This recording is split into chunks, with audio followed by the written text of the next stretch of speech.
Digital audio और video के जो बेसिक्स हैं, फंडामेंटल्स हैं, उस पे आधारित हम क्वेश्चंस देखेंगे। What is a codec? जो ऑप्शंस हमारे पास हैं, पहला है a file naming extension that can play on QuickTime and Windows media.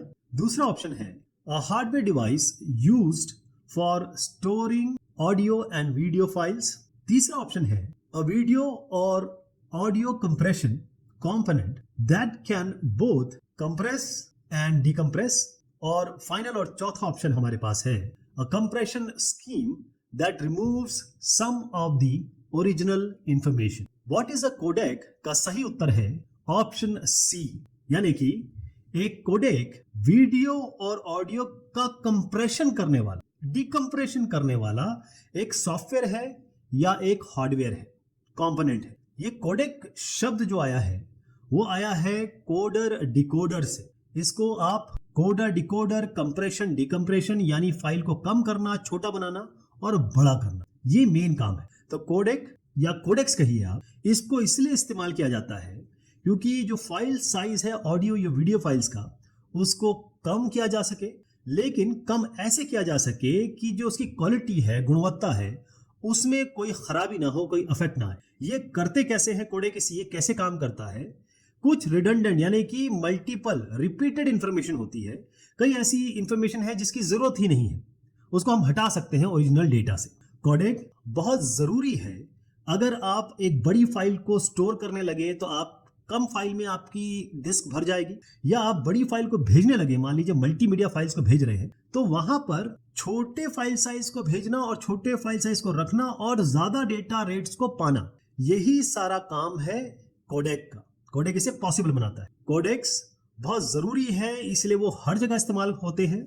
जैसे जो भी मल्टीमीडिया एप्लीकेशंस की बात करें, आप डिवाइसेस की बात करें, मैं आपको एग्जांपल देता हूं मीडिया प्लेयर का, वीडियो स्ट्रीमिंग प्लेटफॉर्म्स का, जहां पर वीडियो स्ट्रीमिंग होती है, जैसे आप क्रिकेट मैच लाइव देखते हैं, वीडियो कॉन्फ्रेंसिंग, जूम और टीम वगैरह पे आप बात करते हैं। व्हाट डज HZ और हर्ट्ज रिप्रेजेंट? ऑप्शंस हमारे पास है it represents the file size of an audio file. दूसरा ऑप्शन हमारे पास है it is a measurement of the audio sampling rate. तीसरा ऑप्शन है it is a file naming extension of a raw audio file. Raw मतलब बस जो आपने रिकॉर्ड किया है उसका ये फाइल नेमिंग एक्सटेंशन है। और फाइनल ऑप्शन अपने पास जो है वो ये है कि ये एक ऑटो रेंटल कंपनी, जैसे आप मान लीजिए रैपिडो, इस तरीके की कंपनी, या ओला, उबर, उस तरीके की कंपनी का नाम है। आपको क्या लगता है?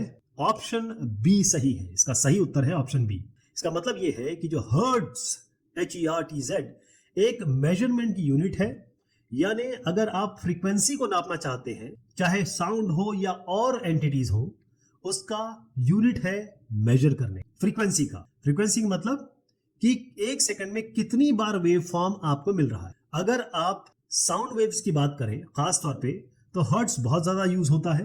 अगर हम ऑडियो को लेके चले केवल, तो हर्ट्ज का मतलब ये होता है कितने बार, ध्यान से सुनिएगा, कितने बार एक ऑडियो सिग्नल को आपने सैंपल किया है, या कितने बार आपका ऑडियो सिग्नल चेंज हो रहा है एक सेकंड में। हर्ट्ज का मतलब ये है कि पर सेकंड, 1/सेकंड होता है, ध्यान रखिए। टाइम और ये जो सैंपलिंग रेट है, या फिर जो आप कहें हर्ट्ज, ये उल्टे होते हैं, इनवर्सली प्रोपोर्शनल। ध्यान रहे कि अगर आपको क्वालिटी चाहिए अच्छी, या क्लैरिटी चाहिए साफ सुथरी, आपको ऑडियो रिकॉर्डिंग्स चाहिए, तो आप ज्यादा सैंपलिंग रेट का इस्तेमाल कर सकते हैं, जिससे ऑडियो की जो क्वालिटी होती है, सुनाई जो देता है आपको गाना या फिर म्यूजिक, बहुत अच्छा सुनाई देता है। तो सही उत्तर इसका क्या हुआ? Hertz, option number B. अब यहां जो आप डायग्राम देख रहे हैं, ये आपको बता रहा है कि एक सैंपल या फिर मल्टीपल सैंपल एक सेकंड में। ध्यान रखें, नंबर ऑफ सैंपल पर सेकंड, कितने बार एक सेकंड में आपका सैंपल चेंज हो रहा है, ये फास्ट है या फिर स्लो है, ये आपको फ्रीक्वेंसी बताएगा। इसी का उल्टा आपका एम्पलीट्यूड ले लीजिए। यहां पर आप एक साहब का नाम देख रहे हैं, हेनरिक रुडोल्फ हर्ट्ज। इन्हीं के नाम से ये हर्ट्ज लिया गया है। To convert from one video compression format to another is called. अब वीडियो के बहुत सारे कंप्रेशन के फॉर्मेट होते हैं, है ना। अब आप देखिए, इसका कन्वर्जन की बात हो रही है। इसमें जो ऑप्शन हमारे पास है वो है ट्रांसकोड, दूसरा है ट्रांस ट्रांसक्रिप्शन, तीसरा रेंडर और चौथा रीनेम। आपको क्या लगता है उत्तर है इसका ऑप्शन नंबर ए, ट्रांसकोड या ट्रांसकोडिंग।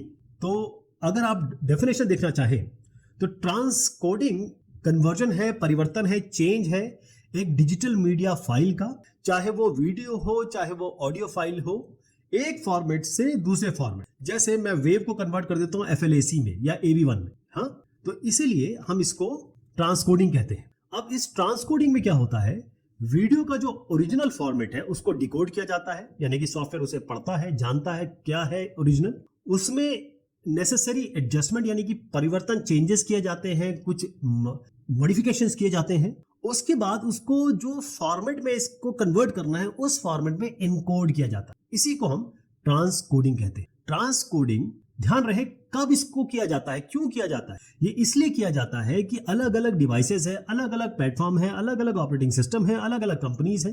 तो जैसे माइक्रोसॉफ्ट हो गया, एप्पल हो गया, तो ये अलग अलग ऑपरेटिंग सिस्टम है। अब आप देखिए सबके अलग अलग डिफरेंट आपके ऑडियो वीडियोस हैं।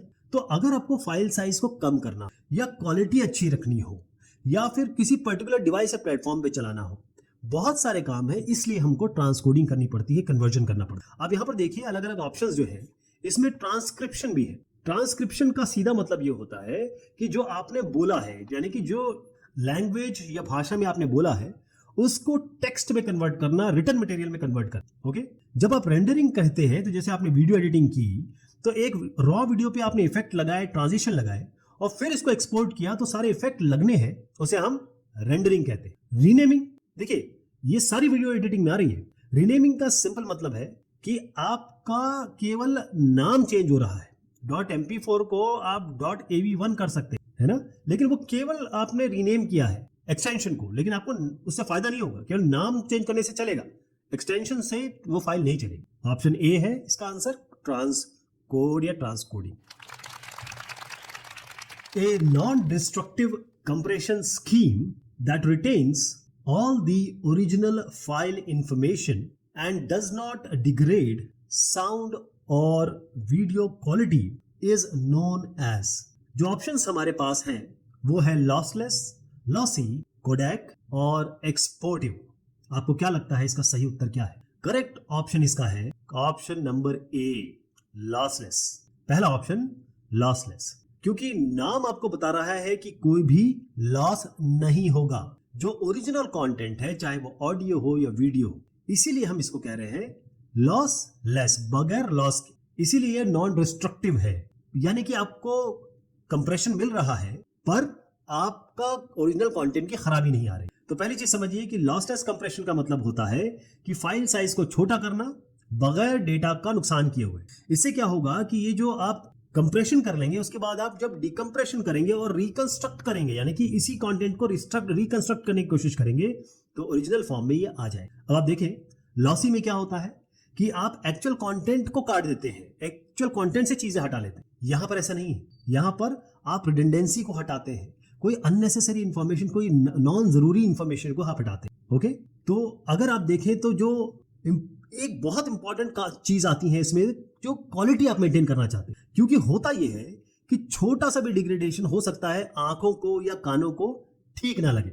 इसीलिए यहां पर क्वालिटी साउंड या वीडियो की इंपॉर्टेंट हो जाती है, वहां पर हम नॉन डिस्ट्रक्टिव कंप्रेशन का इस्तेमाल करते हैं। इसीलिए हम इसको लॉसलेस कंप्रेशन कह रहे हैं।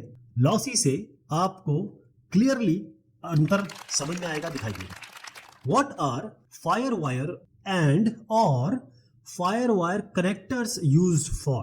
पहली चीज ये फायर वायर क्या है, लेकिन हमारे पास 4 ऑप्शन है, पहले उनकी चर्चा करेंगे। पहला इसमें high speed interface used for connecting DV camcorders to computers and disk drives.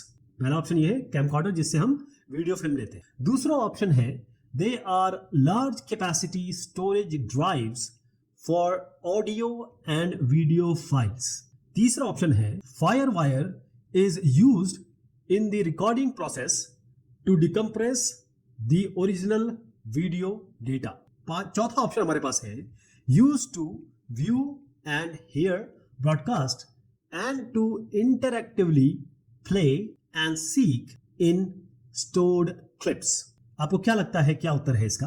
जो करेक्ट ऑप्शन है वो है ऑप्शन नंबर ए, फायरवायर या IEEE 1394। ये एक हाई स्पीड इंटरफेस है ताकि आप जो कैमकॉर्डर्स हैं या और भी डिवाइसेस हैं जिनको आप कंप्यूटर या डिस्क ड्राइव से या फिर डिजिटल मीडिया से कनेक्ट कर सकते। डीवी कैमकॉर्डर्स जैसे मैंने बताया आपको कि ये वीडियो शूट करने के काम में आता है और अच्छी फोटोग्राफी करने के काम में आता है। तो ध्यान रखिए कि पहली चीज है कि आप आराम से इजीली बहुत बगैर दिक्कत के आप ऑडियो और वीडियो को या फाइल्स को अलग अलग डिवाइसेस में इधर से उधर भेज सकते हैं। पहले चार चीज क्या हो गई?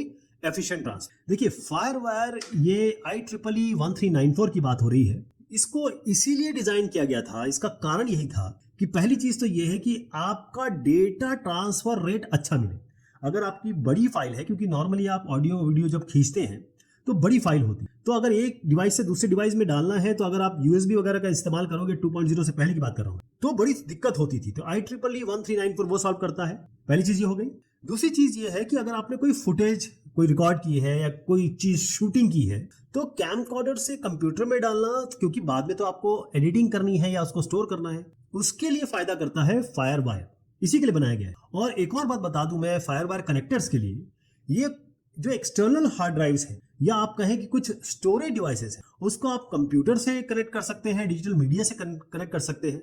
इससे फंक्शनैलिटी बढ़ती है, इससे काम बढ़ता है। मैं एक चीज और बताऊं आपको, इसमें फायरवायर में ये बेसिकली IEEE 1394 इंटरफेस स्टैंडर्ड है। जैसे जो सीरियल बस के लिए आपके पास RS-232 था, इस तरीके से ही ये हाई स्पीड कम्युनिकेशन के लिए है। और ये आइसोक्रोनस है। आइसोक्रोनस का मतलब होता है कि समकालिक, उसी समय रियल टाइम डेटा ट्रांसफर के लिए। The amount and rate of data that can be processed or transmitted by a given device is called as। हमारे पास चार ऑप्शन है। पहला है ट्रांसफेरेंस, फिर है डेटा रेट, बैंडविड्थ और कंप्रेशन। क्या लगता है आपको? सही ऑप्शन है इसका बैंडविड्थ। ध्यान रहिए, बैंडविड्थ, जो कि ऑप्शन नंबर सी है। अब ये जो बैंडविड्थ है इसको आप नेटवर्क बैंडविड्थ भी कह सकते हैं। है क्या ये एक मेजरमेंट है, एक मान है। किस चीज का?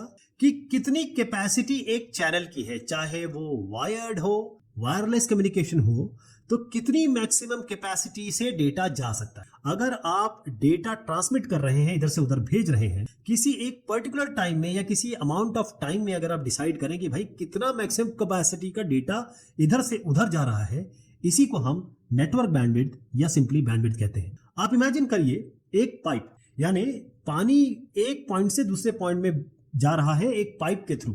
अब जो पानी जा रहा है इसको हम डेटा मान लेते हैं, तो जो पाइप की मोटाई है, गोलाई है, जितनी विड्थ है, उसी को हम बैंडविड्थ कहेंगे। जितना पाइप बड़ा होगा उतना ज्यादा बैंडविड्थ होगा, पानी उतना ज्यादा एंटर करके जाएगा, और जितना छोटा पाइप होगा उतनी कम बैंडविड्थ होगा। ओके, तो less bandwidth less data, high bandwidth high data. Throughput और लेटेंसी इसके साथ चलता है। अब थ्रूपुट क्या है कि जो पानी पहुंचा, कितना पानी सक्सेसफुली पहुंच गया, मतलब एक जगह से आपने एंट्री पानी की और एग्जिट पे कितना पानी पहुंच गया सक्सेसफुली। ओके, वाटर को डेटा से चेंज कर दीजिए तो थ्रूपुट हो जाएगा। लेटेंसी की बात करें तो कितना तेज पानी एक पॉइंट से दूसरे पॉइंट पे जा रहा, लेटेंसी।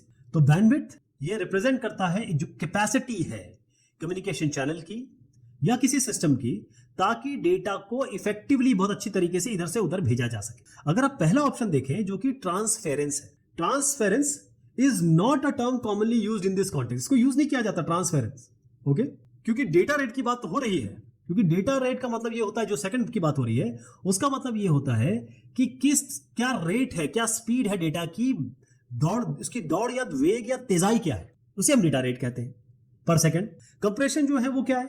कंप्रेशन का मतलब ये है कि डेटा को हम छोटा करते हैं, यानी रिड्यूस करते हैं साइज को। अगर हमको डेटा को स्टोर करना है और हमको ट्रांसमिशन करना है तो डेटा बड़ा तो हम नहीं कर सकते, उसको तो हमको छोटा करना पड़ेगा। इसी को हम कंप्रेशन कहते हैं। ओके, ध्यान रखिए, कंप्रेशन रिलेटेड है स्पेस, स्टोरेज स्पेस और ट्रांसमिशन से। इसका मतलब करेक्ट आंसर है bandwidth. A binary digit representing either अ 1 और अ 0 इन computer programming logic is called a. हमारे पास चार ऑप्शंस हैं इसमें। पहला है बाइट, बिट, बिट स्ट्रीम और फाइनली पिक्सल।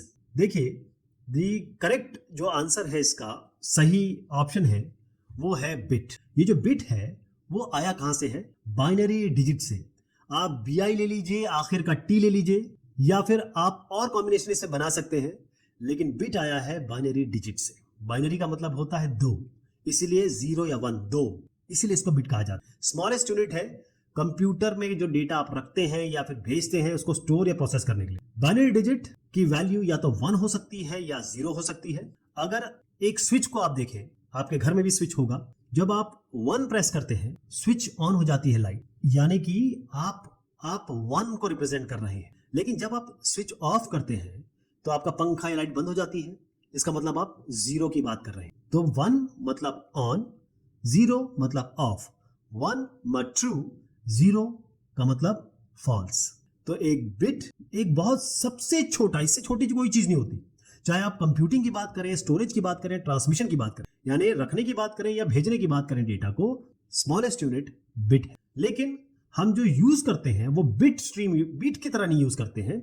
हम हमेशा बाइट को कहते हैं, क्योंकि बाइट का मतलब ये है 8 बिट का कॉम्बिनेशन, 8 बिट का ऑर्डर्ड एक कॉम्बिनेशन। तो इसका मतलब ये है कि 8 बिट्स को अगर आप रख दें, इसको हम बाइट कहेंगे। अगर आप दूसरा ऑप्शन देखें कि बिट स्ट्रीम क्या है, देखिए बिट स्ट्रीम का मतलब ये है कि एक लाइन है, एक सीक्वेंस है बिट्स की, और पिक्सल जो आप यहां पर देख रहे हैं उसका मतलब होता है कि एक डिजिटल इमेज में जो स्मॉलेस्ट यूनिट होती है पिक्सल, जिसको हम पिक्चर एलिमेंट भी कहते हैं। तो बिट, इसका मतलब ऑन एंड ऑफ, ट्रू और फॉल्स। ऑन मतलब 1, ऑफ मतलब 0, और 1 और 0 ही चलता है पूरे डिजिटल समाज में, डिजिटल एनवायरनमेंट में। तो अगर आप 8 बिट को जोड़ेंगे, जैसे मैंने आपको बताया, तो बाइट बन जाएगा। लेकिन अगर आप 1000 बाइट्स लेंगे तो किलोबाइट बनेगा, 1000 किलोबाइट्स मेगाबाइट बन जाएगा, 1000 मेगाबाइट्स गीगाबाइट बन जाएगा, और 1000 गीगाबाइट टेराबाइट बन जाएगा। इस तरीके से हम आगे पहुंचते हैं, स्टोरेज का कंप्यूटेशन करते हैं। बाइट से शुरू हुए हम और टेराबाइट और आगे पहुंचे। लेकिन शुरुआत कहां से हुई? बिट से। सबकी शुरुआत 0 या 1 से हुई, और 0 और 1 को ही हम बाइनरी डिजिट कहते हैं। A data element containing 8 bits और 256 distinct values is called a. हमारे पास 4 ऑप्शंस हैं यहाँ पे, बाइट, किलोबाइट, बिट स्ट्रीम और फाइनली मेजरमेंट। क्या लगता है आपको? करेक्ट ऑप्शन है ऑप्शन ए, बाइट। देखिए, जो बाइट जो आया है वो बिट से शुरू हुआ है। बिट का मतलब होता है 0 या 1। अगर आप 8 बिट को साथ में रख दें, चाहे 0 हो चाहे 1 हो, उसी को हम एक बाइट कहने लगते। एक बाइट एक फंडामेंटल यूनिट है, यानी कि अगर आप स्टोरेज जब करते हैं कंप्यूटर सिस्टम में, डिजिटल मीडिया में, तो ये एक फंडामेंटल यूनिट है। जैसे किलोग्राम और ग्राम होता है, मीटर होता है, तो ये आपका बाइट रिप्रेजेंट करता है कैरेक्टर को, नंबर को, और भी सारे जो डेटा टाइप्स है उनको। बाइट में 8 बिट्स होते हैं, हर एक बिट जो होगा या तो 0 होगा या 1 होगा। तो आपके 8 बिट का कॉम्बिनेशन को बाइट हम कह रहे हैं, जो 0 या 1 के कॉम्बिनेशन हो, 0 या 1 होंगे। इसीलिए ये 256 पॉसिबल कॉम्बिनेशन है। इसका मतलब कि 2 to the power 8 जब आप लिखते हैं, क्योंकि 8 बिट है, 2 की घात 8, 2 की पावर 8 कैसे हो गया? 256। फिर से समझिए, 8 बिट्स यानी 8 जगह कितने पॉसिबल कॉम्बिनेशन हो सकते हैं? 2 की पावर 8, वो होता है 256। लेकिन ध्यान रहे, पहला जो बिट कॉम्बिनेशन क्या होगा? सारे 8 बिट 0। आखिरी क्या होगा? सारे 8 बिट 1। तो हम 0 से शुरू करते हैं और 255 पे खत्म। तो एक बाइट को आप कहेंगे कि एक ऑर्डर्ड सेट है 8 बिट का, और हर एक बिट जो होगा वो 0 होगा या 1 होगा। आप यहां देखिएगा, मैं आपको एग्जांपल के तौर पे समझाता हूं। हमारे पास बाइनरी नंबर है 192। 192 को कैसे आप लिखेंगे? कहां से आएगा? या इसका बिट फॉर्मेशन क्या होगा? 11000000। ये कैसे आया? आपके पास 8 बिट्स हैं, इन 8 बिट्स में आप 1 या 0 रख सकते हैं। और हम सबसे दाहिने से शुरू करते हैं, राइट से शुरू करते हैं। पहला जो है वो 1, जो रिप्रेजेंट करता है 2 की पावर 0। फिर होता है 2 की पावर 1, जो कि 2 रिप्रेजेंट करता है, मतलब इसका भार, इस पर्टिकुलर जगह का भार 2 है। 2 की पावर 2 4 है, 2 की पावर 3 आपका 8 है, 2 की पावर 4 16 है, 2 की पावर 5 आपका 32 है, 2 की घात 2 की पावर 6 64 है, और फाइनली 2 की पावर 7 128 है। अब जो मान और भार बताया मैंने आपको, 1 से लेकर 128 तक जोड़ दीजिए आप, आपको मिलेगा 256। समझ में आ गया आपको? तो आखिरी जो है वो 2 की पावर 0 पहला बिट। अब आप क्या करेंगे? हर एक बिट की पोजीशन पे वो वैल्यू रखेंगे जो आपको चाहिए। इसका मतलब कि 11000000 पाने के लिए आप क्या करेंगे? 192 आपको चाहिए, एग्जाम्पल के तौर पे समझिए कि 64 और 128 को अगर आप जोड़ेंगे तो क्या बनता है 192। इसका मतलब 192 चाहने के लिए आपको 64 और 128 का जो भार है, मान है, उन पोजीशंस को, क्योंकि मैंने कहा कि आपके पास 8 पोजीशन है, उन सारे 8 पोजीशन में कुछ बिट रखे हुए हैं, वो 0 या 1 हो सकते हैं, तो आपको आखिरी के जो दो, मतलब लेफ्ट से जो दो हैं, उनको 1 1 रखना है। वो 1 1 बिट मतलब है कि ये पॉइंट्स हाई है, बाकी बिट्स को आप 0 रखेंगे। तो आप 2 की पावर 0 इंटू 0, 2 की power 1 into 0, 2 to the power 2 into 0, 2 to the power 3 into 0, 2 to the power 4 into 0, 2 to the power 5 into 0, 2 to the power 6 into 1 जो कि 64 बनाएगा, और 2 की पावर 7 इंटू 1 जो कि 192 बनाएगा। इसको जोड़ेंगे तो आपको 192 मिलेगा। What is a gigabyte? Options हमारे पास यहां पर है, thousands of bytes, millions of bytes, billions of bytes, और फाइनली ट्रिलियंस ऑफ बाइट्स। क्या लगता है आपको? सही उत्तर इसका है option C, billions of bytes. जो ये आप गीगाबाइट देख रहे हैं, ये डिजिटल इंफॉर्मेशन या कंटेंट, उसको स्टोरेज कैपेसिटी को नापने का एक यूनिट है। ये बेसिक यूनिट नहीं है, शुरुआत बाइट से होती है, जो कि 8 बिट का कॉम्बिनेशन है। जो आप एक प्रीफिक्स देख रहे हैं गीगा, इसका मतलब होता है 10 टू द पावर 9, 10 की घात 9 को हम गीगा कहते हैं। इंटरनेशनल सिस्टम ऑफ यूनिट्स है, इसी से ये बना है या ये एक्सेप्टेबल है। इसीलिए 1 गीगाबाइट का मतलब होता है 10 टू द पावर 9 बाइट्स, जो कि होता है 1 बिलियन बाइट्स। जो यूनिट सिंबल है आपके गीगाबाइट के लिए, उसके लिए आप कैपिटल जी लिखेंगे, कैपिटल बी लिखेंगे, जी बी कैपिटल में होगा। तो मैंने जैसे आपको बताया कि जो आपका डेटा रखा हुआ है वो कितना है, उसको मेजरमेंट करने के लिए बाइट से लेकर आप बहुत आगे तक बढ़ते हैं, एक बीच में गीगाबाइट आता है। जैसे हार्ड ड्राइव हो गया, रैम हो गया, हम कहते हैं हमारी 128 गीगाबाइट रैम है, ऐसे कहते हैं ना।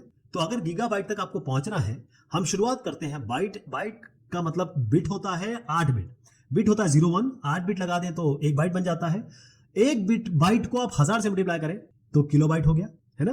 तो 8 बिट बाइट 1000 बाइट हो जाएंगे, मतलब एक बाइट लीजिए, 1000 से मल्टीप्लाई कर दीजिए, किलोबाइट हो गया। किलोबाइट को 1000 से मल्टीप्लाई कर दीजिए तो मेगाबाइट हो गया। यानी एक केबी हुआ 10 to the power 3 byte, megabyte हुआ 10 टू द पावर 6 बाइट।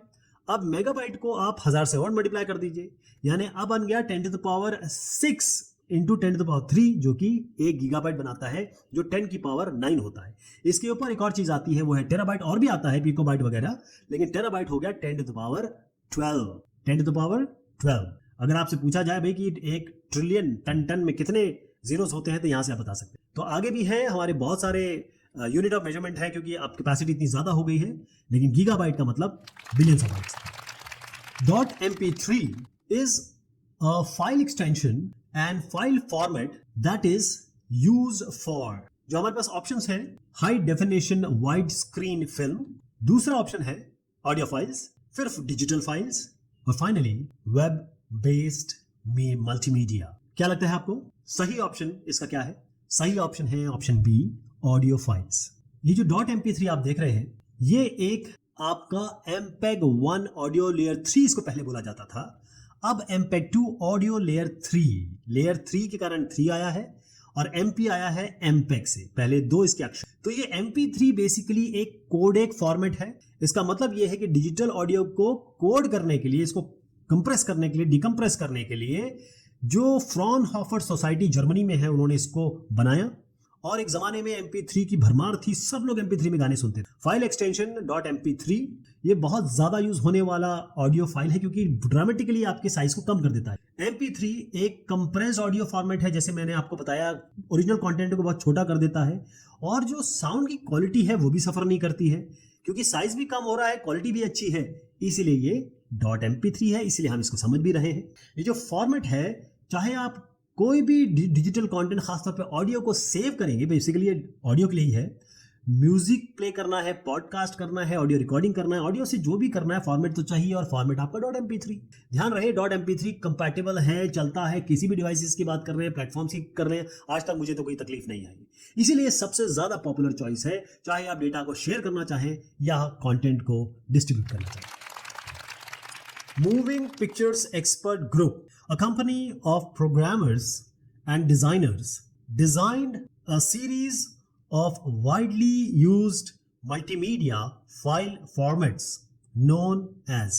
हमारे पास 4 ऑप्शंस हैं इसमें, एमपेग, एमपीईजी, एवीआई, फिर फ्लैश और फाइनली मैक्रोमीडिया। क्या लगता है आपको सही ऑप्शन क्या है? एमपीईजी जो आप पहला ऑप्शन देख रहे हैं वो सही है। ध्यान रहे, एमपीईजी जिसकी हम बात कर रहे हैं अभी, एमपीईजी एक्चुअली एक कंपनी है और एमपेग 4 पार्ट 14 जिसको हम MP4 बोलते हैं, ये इसी तरीके की चीजें बनाई हैं इन्होंने। जैसे MP4 एक डिजिटल मल्टीमीडिया कंटेनर फॉर्मेट है जिसमें हम ऑडियो और वीडियो को रखते हैं, तो ये एक तरीके का प्रोडक्ट है या फिर जो एमपीईजी ग्रुप यानी ये ग्रुप है उन्होंने बनाया है। जैसे एमपीईजी इसका करेक्ट आंसर है, पहला वाला है। जैसे मैं आपको बता रहा हूं ये मूविंग पिक्चर्स एक्सपर्ट ग्रुप के लिए बना है, एमपीईजी इसका जो एक्रोनिम है। देखिए इन्होंने क्या किया कि इन्होंने ऑडियो नहीं वीडियो के लिए भी बहुत सारी चीजें बनाई, तो सही आंसर एमपीईजी। एमपीईजी 4 एमपेग 4 या MP4 एमपेग 4 is a file extension and file format that is used for, हमारे ऑप्शन है, पहला ऑप्शन है high definition wide screen film, दूसरा है ऑडियो फाइल्स ऑप्शन नंबर 2, फिर है ऑप्शन नंबर 3 जो कि डिजिटल फाइल्स है, और finally web based media multimedia. देखिए आंसर इसका है ऑप्शन नंबर डी जो करेक्ट ऑप्शन है। अब आप देखिए एमपेग जो है वो मूविंग पिक्चर्स एक्सपर्ट ग्रुप है, ये कंपनी है प्रोग्रामर डिजाइनर की। जैसे मैं एग्जांपल दूं MP4 का, जिसकी बात चल रही है, ये एमपेग 4 पार्ट 14 है। ये बेसिकली एक डिजिटल मल्टीमीडिया का कंटेनर फॉर्मेट, उसमें हम ऑडियो रखते हैं, वीडियो रखते हैं, ऑडियो कोडक रखते हैं, वीडियो कोडेक रखते हैं और साथ में मेटा डेटा भी होता है। एमपेग जो है देखिए ये बड़ा पॉपुलर फॉर्मेट है, एक इसका फाइल एक्सटेंशन .mp4 है और खास तौर पे जो वेब बेस्ड मल्टीमीडिया है उसके लिए बहुत इंपॉर्टेंट है, बहुत वर्सेटाइल है ये। और मैं ऑडियो वीडियो इंटरेक्टिव ग्राफिक्स क्योंकि वर्सेटाइल है तो बहुत जगह इसका उपयोग होता है, लेकिन मेन अगर आप इसका देखेंगे तो वेब बेस्ड मल्टीमीडिया इसका यूज है, ये ध्यान रखिएगा।